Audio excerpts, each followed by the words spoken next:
tal? Bienvenidos a una edición del Catecismo de la Iglesia Católica en su programa Esta es nuestra fe.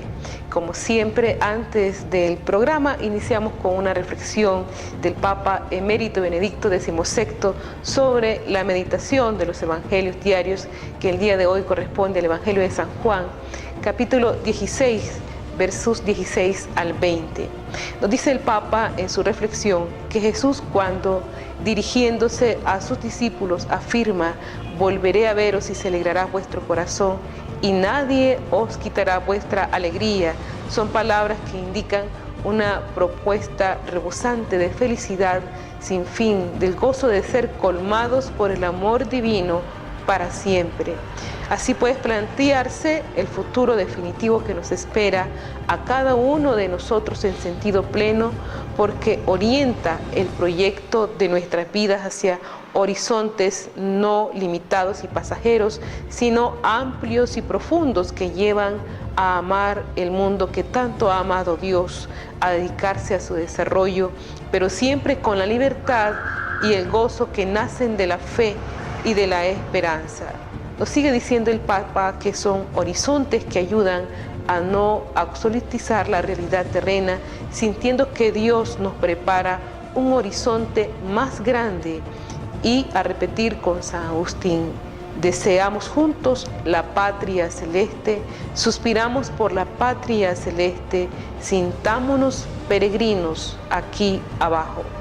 Queridos jóvenes, os invito a no olvidar esta perspectiva en vuestro proyecto de vida. Estamos llamados a la eternidad. Dios nos ha creado para estar con Él para siempre. Esto os ayudará a dar un sentido pleno a vuestras opciones y a dar calidad a vuestra existencia. Benedicto XVI, mensaje para la 25 Jornada Mundial de la Juventud en el 2010. Bien, después de esta reflexión vamos a tratar de profundizar un tema muy espiritual y muy cercano para nosotros, porque tenemos una profunda devoción a la Santísima Virgen María, y este mes de mayo dedicado a ella es bueno pues reflexionar un poco sobre el sentido de la espiritualidad mariana en cada una de nosotros, en cada persona, en nuestras vidas.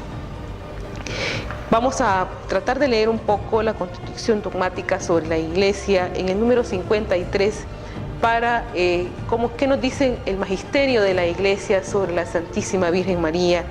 Y ellos nos dicen: la Virgen María, que según el anuncio del ángel recibió al Verbo de Dios en su corazón y en su cuerpo y entregó la vida al mundo, es conocida y honrada como verdadera Madre de Dios Redentor, redimida de un modo eminente en atención a los futuros méritos de su Hijo, y a Él unida con estrecho e indisoluble vínculo, está enriquecida con esta suma prerrogativa y dignidad: ser la Madre de Dios Hijo y por tanto la hija predilecta del Padre, y el sagrario del Espíritu Santo, con un don de gracia tan eximia, antecede con mucho a todas las criaturas celestes y terrenas.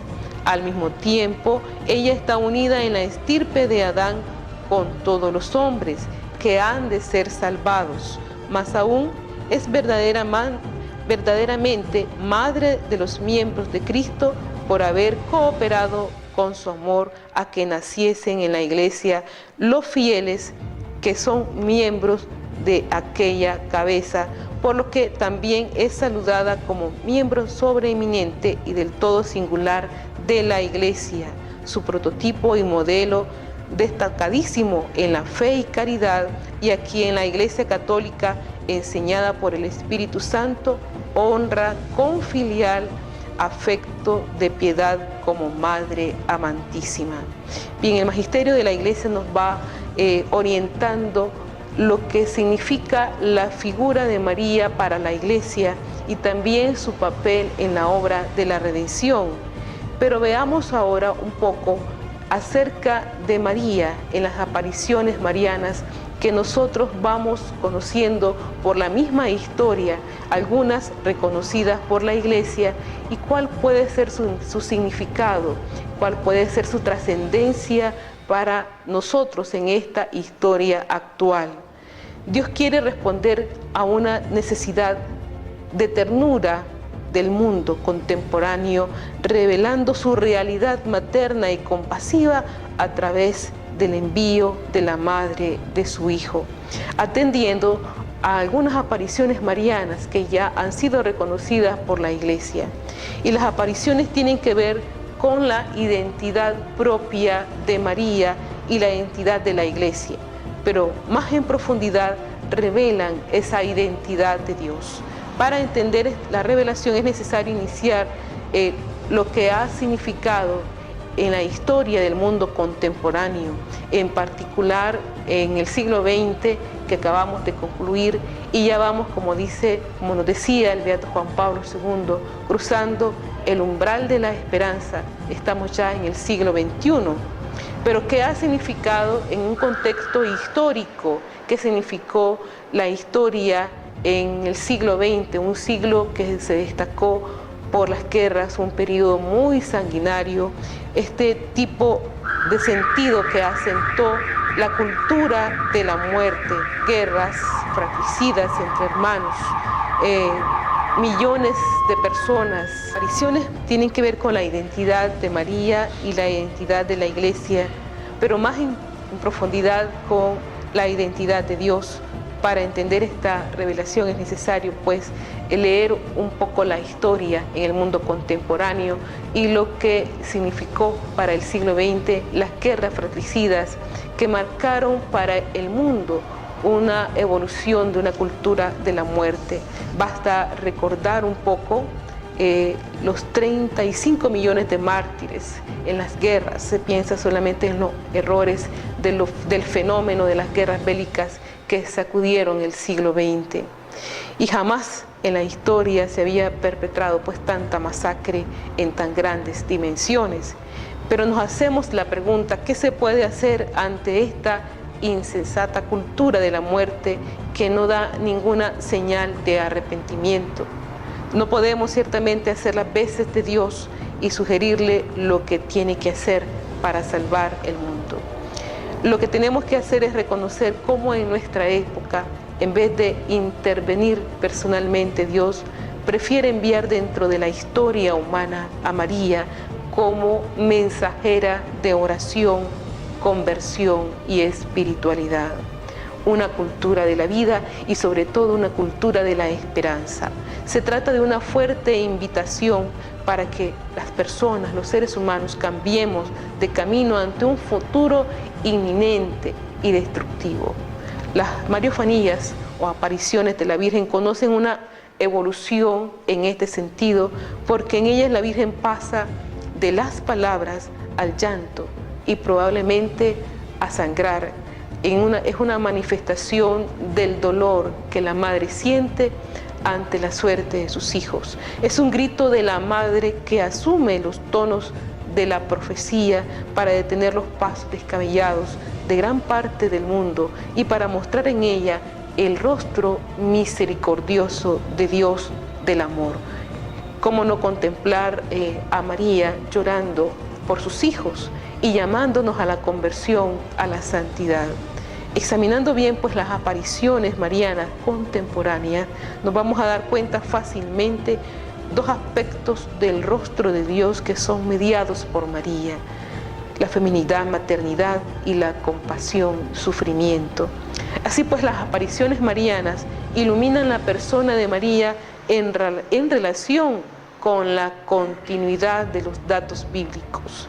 En las apariciones no interviene una persona del pasado, interviene una persona viva, luminosa y glorificada que se interesa por sus hijos y la suerte del mundo.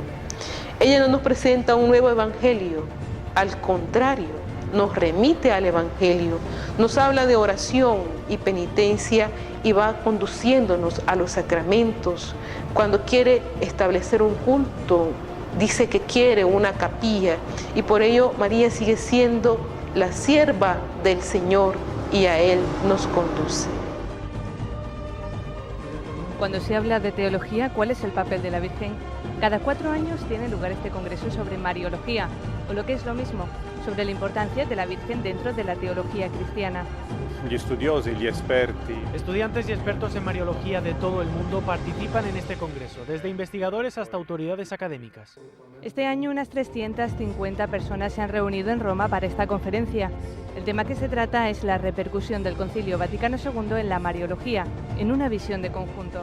La teología no es solamente, europea o americana o africana, sino que se dan unas manifestaciones que son riqueza. O sea, este pluralismo es realmente riqueza del cristianismo. Pero por la repercusión internacional y la expectación que generan, las apariciones marianas tienen una especial importancia, sobre todo durante el proceso de discernimiento. El profesor Escudero asegura que en los últimos siglos las apariciones marianas han aumentado. Es un proceso que lleva mucho tiempo y está bien que sea así, porque la cosa requiere tiempo, se trata también de estudiar, evitar cualquier precipitación, y son unos momentos de gran significado de Iglesia. Sin embargo, la Virgen es un punto especialmente importante en la nueva evangelización y los estudiosos de Mariología lo saben bien.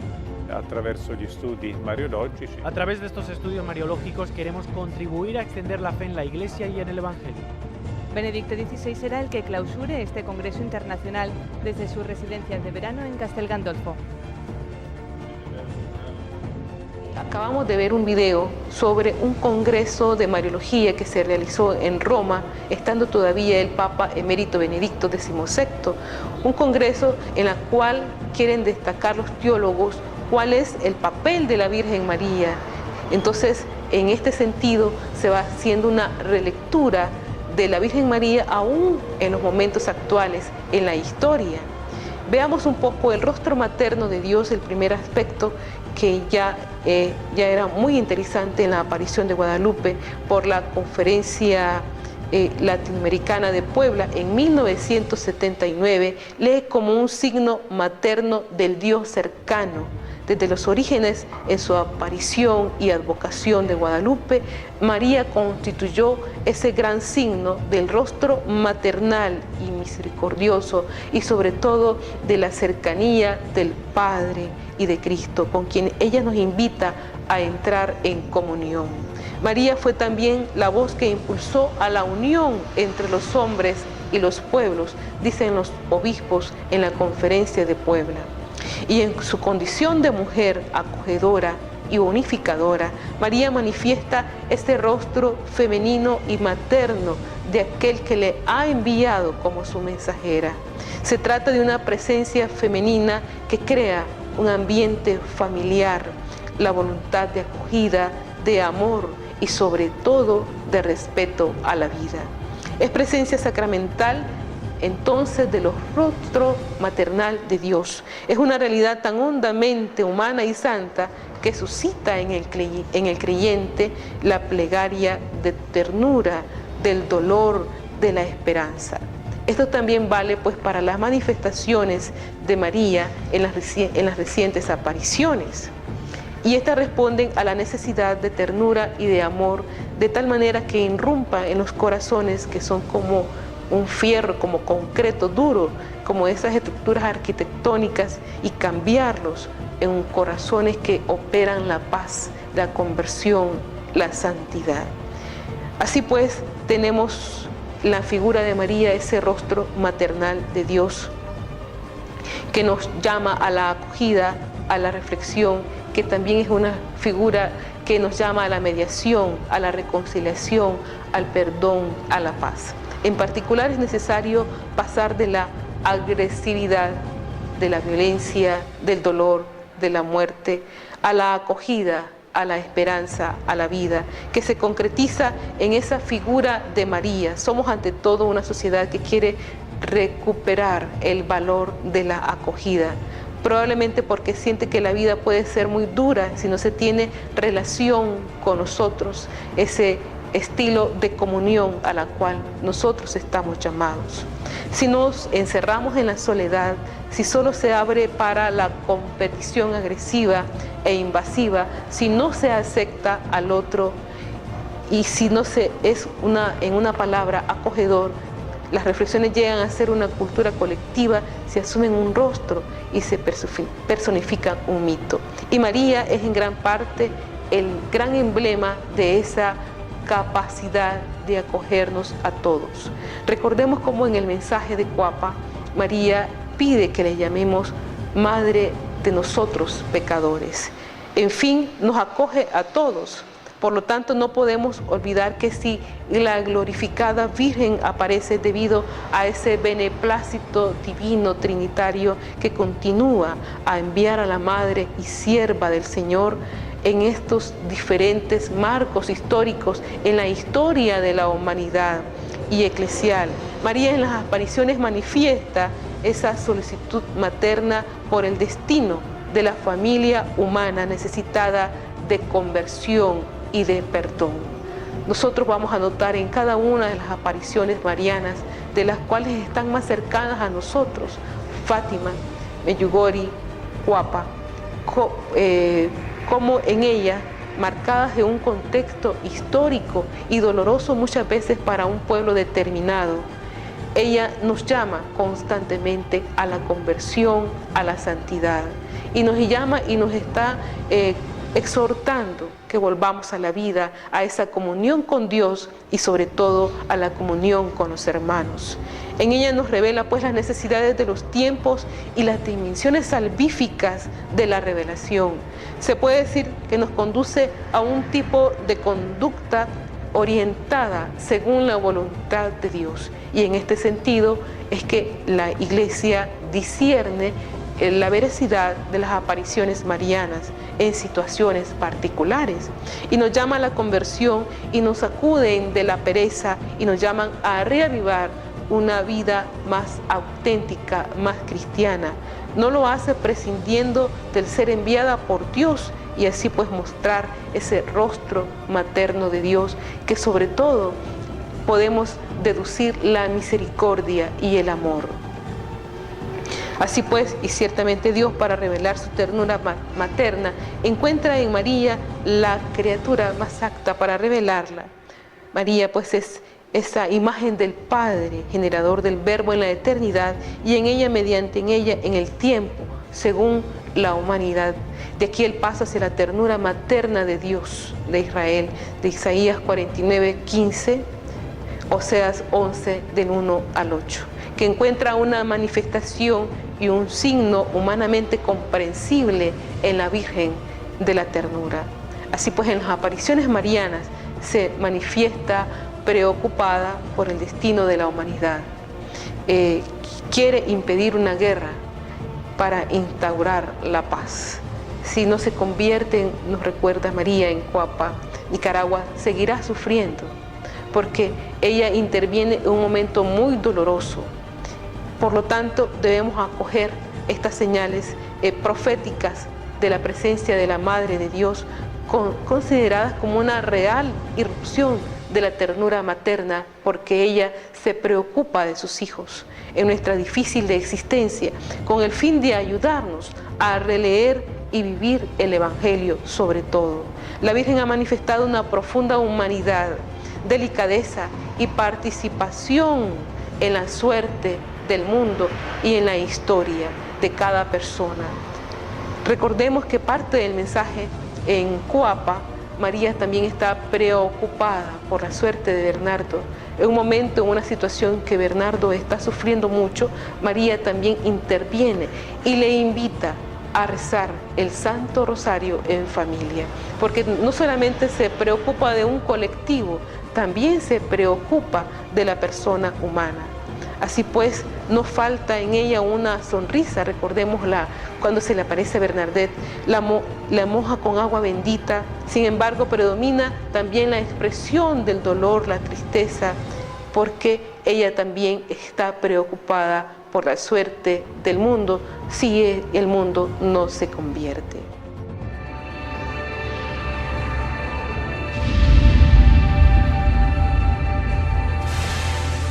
Les saludo con especial aprecio.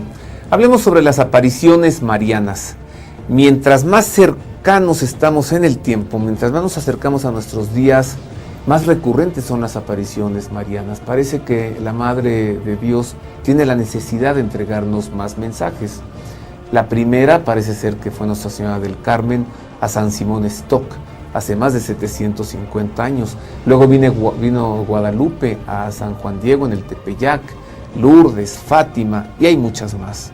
Conozcamos de este fenómeno que se llama en teología mariofanía o manifestación de María. Conozcamos pues de las apariciones marianas. Durante los últimos siglos, a partir del XVI, se han incrementado las apariciones marianas, teológicamente llamadas mariofanías en el cristianismo católico, pero de todas, solo se les considera como probables a tres: Guadalupe, ocurrida en México en diciembre de 1531; Lourdes, en Francia, del 11 de febrero al 16 de julio de 1858; y Fátima, en Portugal, del 13 de mayo al 13 de octubre de 1917.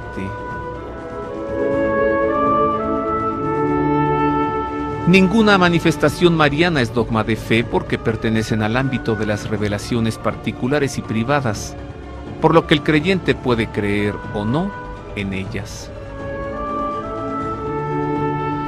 A toda revelación privada corresponde un vidente. En el acontecimiento guadalupano es el indígena Juan Diego. En Lourdes, la niña Bernadette Subirú. Y en Fátima, los tres niños pastores, Jacinta y Francisco Marto, y Lucía dos Santos.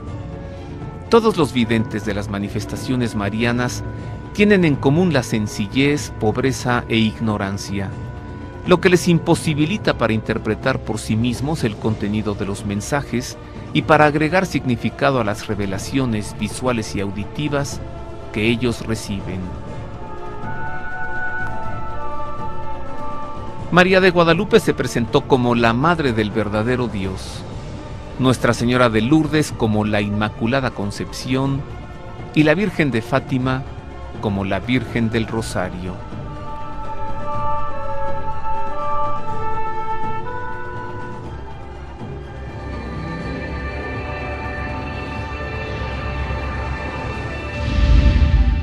Jesús llora por los pecados y los males del mundo y nos invita a la conversión. Este mensaje tiene que estar en una permanente reflexión en cada familia cristiana. ¿A qué nos invita nuestra Madre del Cielo? No solamente a intentar en ella una piedad que solamente se quede en la oración o en la devoción. También nos está invitando a una piedad que pase de la oración a la acción, es decir, a manifestaciones concretas de perdón, a manifestaciones concretas de conversión. Pero mientras en las apariciones, en algunas se aparece afligida, llorosa y lanza a la vez invitaciones apremiantes y claro, mensajes, también habla de esperanza. Y en esto podemos ver en ella la sensibilidad por la suerte del mundo. Sin duda María, pues, también es en el cielo eternamente feliz y no sufre ni dolor ni tristeza, pero no permanece insensible, antes bien alienta siempre amor y pide para el desgraciado género humano a quien fue dada por madre cuando dolorosa y llorando estaba al pie de la cruz donde pendía su hijo. La figura de María deja de este modo de ser considerada como una rutilante luz de alegría por la visión y la posición beatífica del Dios Trinitario, pero encerrada en su felicidad inalterable y conjunta a una impasibilidad de tipo histórico. Al contrario, María transforma estas realidades dolorosas en alegría. Cada vez que ella se aparece, nos da un mensaje de alegría y de esperanza. María, además de feliz, muestra compasión para el género humano al cual ella fue entregada como madre. Así pues, debemos en ellas, como decía el Papa Benedicto XVI en la exhortación apostólica Verbum Domini, muchos cristianos necesitan que se les vuelva a anunciar la palabra de Dios de forma persuasiva para poder experimentar de manera concreta la fuerza del Evangelio. Fátima es uno de los santuarios más grandes de Europa. La historia de este lugar sigue viva 93 años después de las apariciones de la Virgen. Y es que los 3 secretos que la Virgen reveló a Jacinta, Francisco y Lucía son mucho más actuales de lo que los pastorcillos pudieron jamás imaginar. En el 13 de julio, al final de las apariciones, cuando preguntaron a los niños qué aconteció hoy, Lucía empezó a decir, no lo puedo contar todo, es un secreto. 2 de los 3 secretos fueron revelados en 1917, cuando aún tenían lugar las apariciones. Fueron una visión del infierno y la petición de la Virgen de consagrar el mundo a su corazón inmaculado para evitar una guerra peor que la que estaba teniendo lugar entonces. Y así fue, la Segunda Guerra Mundial llegó en 1939.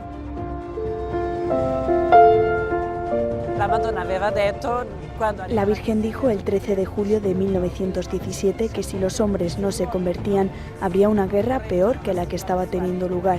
Pasaron 83 años antes de que se revelara el tercer secreto. Sor Lucía lo dejó redactado en 1941 y hasta el año 2000 estuvo guardado en un sobre en el archivo de la Congregación para la Doctrina de la Fe del Vaticano. El 13 de mayo del año 2000, durante la beatificación de los pastorcillos Jacinta y Francisco y ante Sor Lucía, el Papa anunció que revelaría el secreto. El tercer secreto hablaba de la visión de los mártires del siglo XX y de que el Papa estaba destinado a ser uno de ellos. Juan Pablo II lo relacionó con el atentado que sufrió en 1981 en la Plaza de San Pedro. En 1982, Juan Pablo II fue a Fátima para agradecer a la Virgen haber salido ileso del atentado. La bala que disparó a Liatka está... Y en las apariciones de la Virgen acaecidas en nuestros tiempos encontramos este anuncio persuasivo del Evangelio en sus exigencias de oración y conversión, de celebraciones eclesiales y de espiritualidad. Tales exigencias no se explican sin tener en cuenta el papel de la Virgen en la historia de la salvación. María es la sierva del Señor, siempre lista para ponerse manos a la obra, cumpliendo los deseos salvíficos del Dios Trinitario. Y así también se pone en esa voluntad de Dios. Aun siendo glorificada en cuerpo y alma, no permanece indiferente ante el camino de sus hijos por los senderos tortuosos de la historia. Las apariciones reconocidas por la Iglesia son por tanto como una epifanía de estas múltiples y eficaz diaconía materno-fraternal totalmente sostenida y guiada por Dios uno y trino como origen y meta suya en la totalidad de las Escrituras. Y así nos recuerda el Catecismo de la Iglesia Católica, el rol de las revelaciones privadas no es el de mejorar o completar la revelación definitiva de Cristo, sino la de ayudar a vivirla más plenamente en una cierta época de la historia. Catecismo de la Iglesia Católica número 67. Así pues, sobre los mensajes de las apariciones hay elementos comunes, como el llamado a la conversión, el llamado a la paz, el llamado a la oración, al rezo del Santo Rosario, el llamado a la penitencia. También hay la presencia de signos permanentes en las apariciones marianas ya reconocidas por la Iglesia. Y este hilo conductor de estos temas son en todas las apariciones que ha reconocido la Iglesia. Los mensajes de la Virgen son dulces, sencillos, alentadores, las palabras amorosas y solícitas para un hijo. Estos mensajes tienden a devolvernos la fe, a alentarnos a vivir la fe, la esperanza y la caridad. Y la espiritualidad a una humanidad moderna le devuelve el sentido de Dios a una humanidad alejada constantemente de Dios, que ha perdido los valores y se ha dejado envolver por el consumismo, el placer, lo transitorio, contra una vida solamente apoyada en los valores materiales, le ha devuelto el camino que conduce a lo sobrenatural. Así pues, nos dice en sus mensajes, nos manda, nos exhorta a hacernos más espirituales, menos egoístas y menos materialistas. En 1858, la Virgen se apareció en 18 ocasiones a Bernadette-Soubirous en Lourdes, un pequeño pueblo de los Pirineos franceses. Allí la Virgen María recordó la importancia de la oración, el rosario, la penitencia y la humildad. Además, recordó la misericordia de Dios con los pecadores y la importancia de cuidar bien a los enfermos. Las apariciones tuvieron lugar en la cueva de Massabielle, donde pronto se comenzó a construir un santuario. Es un lugar donde la Virgen ha elegido aparecer y hablar a los pastorcillos, a los pequeños, a los débiles, a personas sencillas. Ha dejado un mensaje para el mundo entero y eso los papas lo saben. Las apariciones fueron declaradas auténticas el 18 de enero de 1862, 4 años después de producirse. Lourdes es hoy una de las metas de peregrinos más importantes del mundo. Cada año visitan el santuario 6 millones de personas. Muchos consideran que su agua es milagrosa porque ha curado enfermos. Los médicos del santuario han reconocido 67 curaciones milagrosas de los más de 8.000 casos registrados. Problemas tan graves como una parálisis o enfermedades cardíacas han sido curados sin una explicación científica. La fiesta de Nuestra Señora de Lourdes se celebra el día de su primera aparición, el 11 de febrero. 2 papas han visitado el santuario, Juan Pablo II y Benedicto XVI. El primero viajó allí 2 veces, una en 1983 y otra en 2004, casi un año antes de morir. Benedicto XVI viajó a Lourdes en septiembre de 2008 con motivo del 150 aniversario de las apariciones de la Virgen a la joven Bernadette.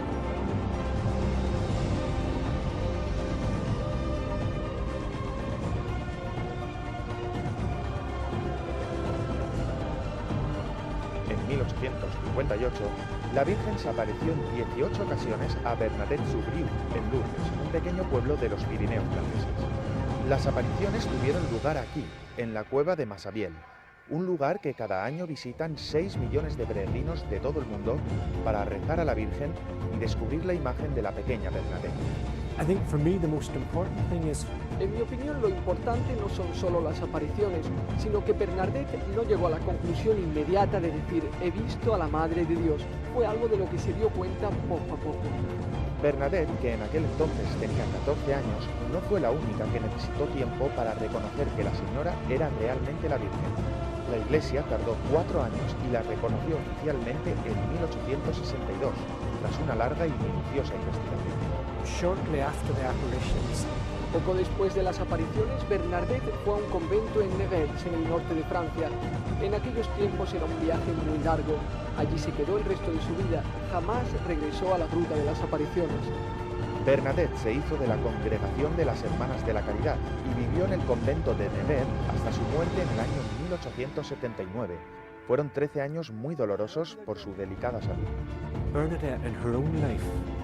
Bernadette, a pesar de las apariciones y de su débil salud, jamás buscó comodidades, porque la Virgen le había dicho, no te puedo prometer la felicidad en este mundo, pero sí en el otro.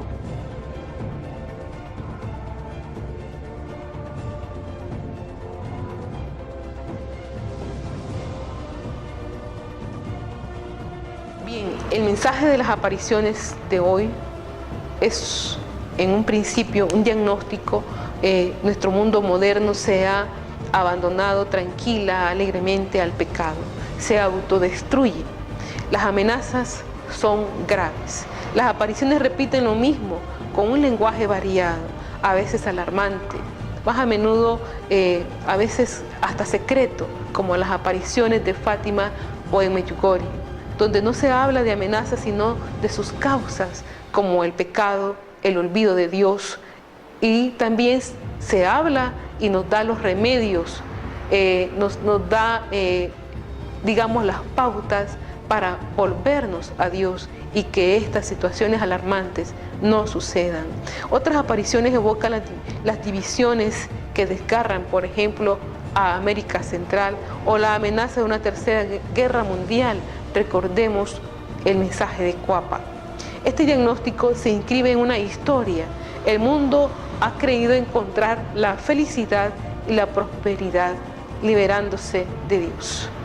Y al principio del siglo XX, el cientifismo triunfante anunciaba que el infalible progreso de las ciencias y de la razón era lo que iba a generar la paz la prosperidad, la salud, que la ilusión de los hombres pendía a Dios. La ciencia iba a poner fin a las enfermedades, al hambre, a las guerras. Pero esta convicción equivocada no ha podido mantenerse mucho tiempo. El siglo que creía inaugurar una edad de oro desató las 2 primeras guerras mundiales y mantiene viva la amenaza de una tercera guerra mundial, a cuya preparación se dedican nuestras industrias y las cifras más altas de los presupuestos. Y frente a este mundo de violencia, frente a un mundo sin esperanza, aparecen los mensajes de la Virgen llamándonos constantemente a volver el rostro hacia Dios. Recientemente, el cardenal de Sarajevo, Vinko Puldic, aseguró que el Vaticano se pronunciará oficialmente sobre las supuestas apariciones de la Virgen en Medjugorje. Se trata de un pueblo de unos 5.000 habitantes a pocos kilómetros de la capital de Bosnia, donde supuestamente la Virgen se aparece a 6 videntes desde el año 1981. Cada vez que una diócesis o un número considerable de católicos lo solicita, el Vaticano abre una investigación sobre lo que la Iglesia llama una mariofanía, es decir, una supuesta visita de María a los hombres. Cuando se tiene noticia de una aparición, la Santa Sede pide al obispo del lugar donde sucede que forme una comisión de expertos, sacerdotes, psicólogos y canonistas, para saber si es una verdadera aparición o una mentira. A partir de entonces, la Conferencia Episcopal del país recoge los testimonios de los videntes. Este proceso puede durar años. La investigación es muy rigurosa. En ella se estudia la seriedad del vidente, su credibilidad, su salud mental y su adhesión a la fe de la Iglesia. Según Salvatore Perrella, las apariciones de la Virgen se producen en momentos especialmente difíciles para la Iglesia, el cristianismo o la sociedad. Por ejemplo, las apariciones en Fátima, Portugal, tuvieron lugar durante la Primera Guerra Mundial. Sin embargo, todos los mensajes de la Virgen tienen un punto en común. Dios nos dice que somos junto a Él protagonistas de la historia. El hombre colabora con la providencia. Este es el sentido de las apariciones de la Virgen. Pero la validez de una aparición no se limita al mensaje, sino que debe acercar a los sacramentos a los creyentes y curiosos que van al lugar de las apariciones. Se debe ayudar a los fieles que van al lugar de la aparición a que profundicen en la fe, a que encuentren a Dios en el sacramento de la Eucaristía y a que puedan confesarse. El actual proceso de investigación es muy similar al que se siguió con las apariciones de Lourdes o Fátima. Ahora el Vaticano lo aplica a casos como el de Medjugorje en Bosnia o el de la ciudad de Sefton en Malta.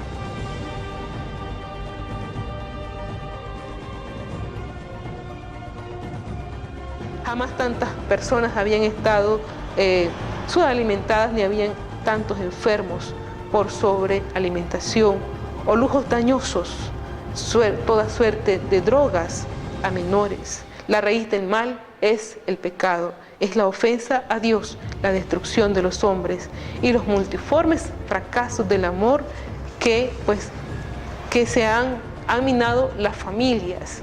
Y esto la Virgen lo tiene presente en Medjugorje.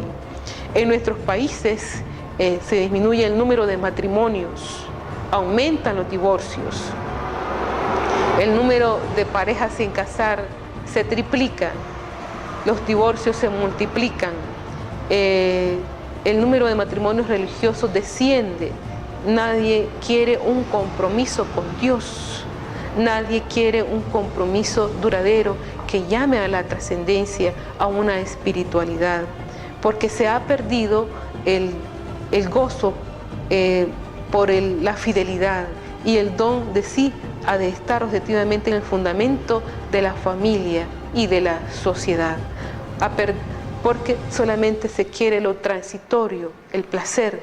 Entonces no se vive para la eternidad. Y en este mundo hecho guerra, hecho violencia, a las divisiones, la mayor parte de los mensajes nos recuerdan y nos insisten sobre la paz y sobre la reconciliación. Y en cada una de estas apariciones, la Virgen nos dice: yo soy la reconciliación de los pueblos, yo he venido a pedir la paz. Dios es principio y fin de toda paz, fe, conversión, oración. Y el mensaje de oración suele ir acompañado también por otra connotación, por otra dimensión que nos induce a la penitencia, como es el ayuno, que vuelve a servir de fundamento a la oración, a la pobreza evangélica, a la paz. En pocas palabras, las apariciones actuales no son más que la constatación de que el mundo se halla en una situación muy grave y que no tiene otra salida que volver a Dios y a las palabras claves del Evangelio, es decir, nos remiten constantemente al Evangelio. Las apariciones nos recuerdan a la vez la trascendencia y la familiaridad de Dios, su cercanía, su presencia. Nos recuerdan en principio al Dios creador y nuestra condición de criaturas, que nosotros tendemos muchas veces a olvidar, porque la creación no es solamente un acto lejano por el que Dios habría precipitado el mundo a la existencia, sino un acto permanente en el cual Dios nos llama a la misma existencia, a todo lo que existe en cada instante.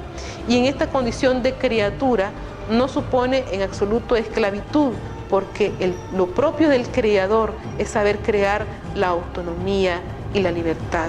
La condición de criatura no es sujeción, porque Dios es Padre.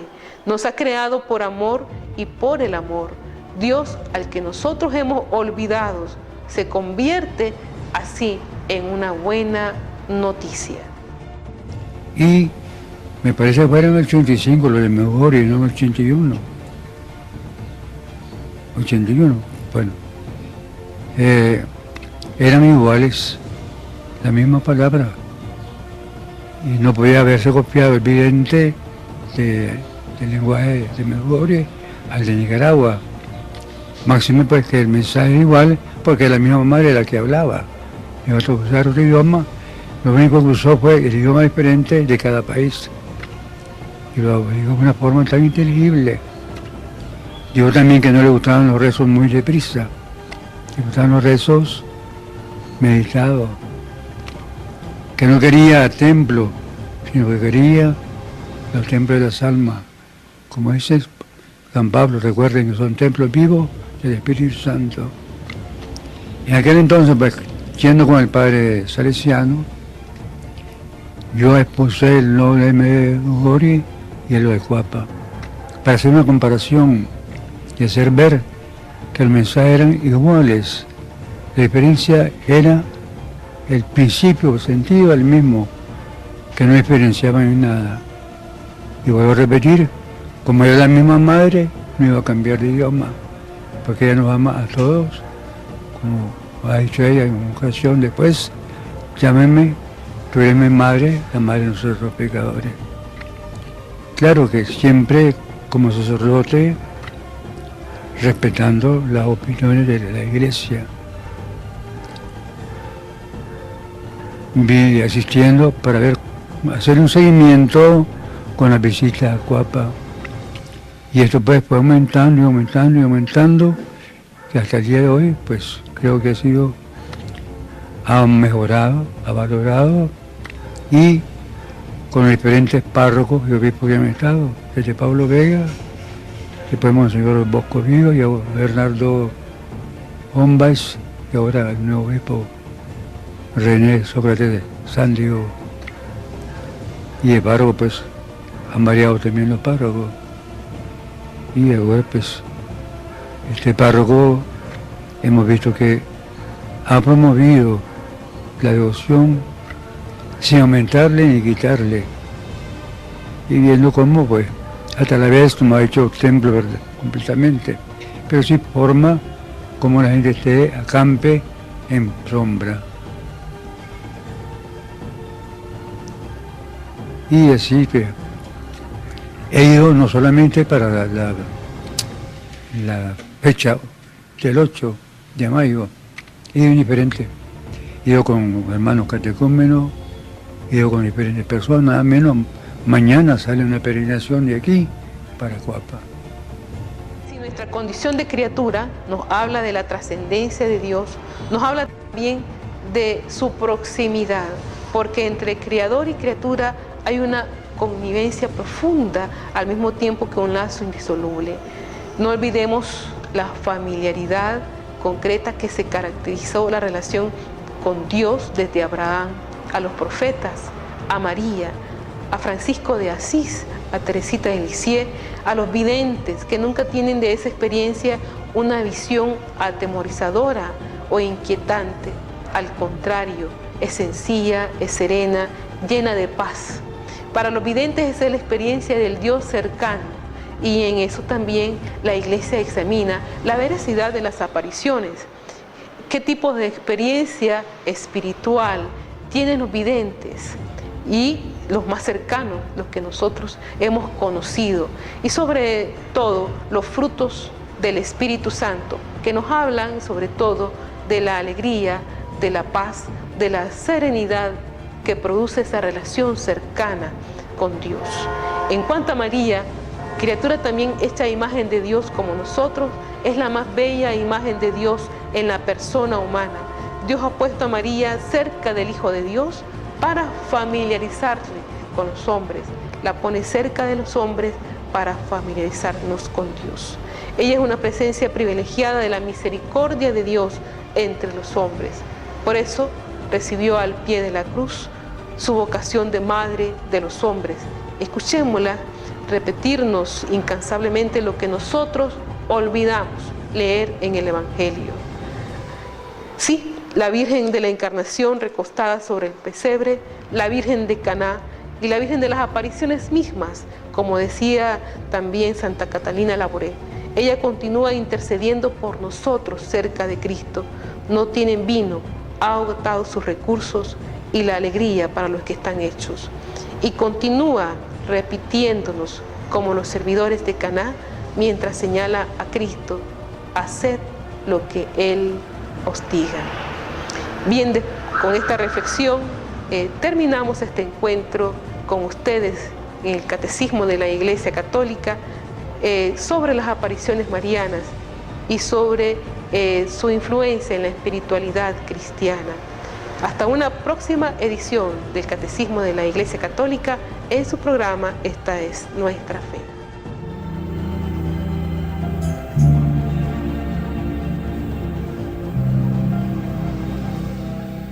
Hace muchos años, Jesús y su madre fueron invitados a una boda. Cuando de repente comenzó a faltar el vino, presurosa fue en busca de su hijo. Ay, María, pídele a Jesús, dulce María. Hijos míos, nadie le pido, puedes tú hacer algo si acaba. Madre mía, ¿qué es lo que quieres? Yo a ti jamás podré negarte nada. Haga lo que Él les diga, haga lo que Él les diga, y abundante vino tendrán. Hagan lo que Él les diga.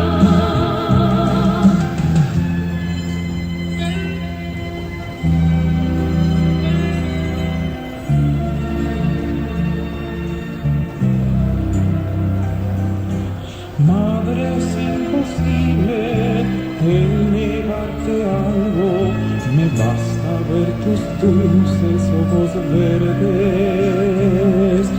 Cuando algo me pides, sé que has ido en auxilio de un pequeño que hacia ti se ha dirigido. Ángel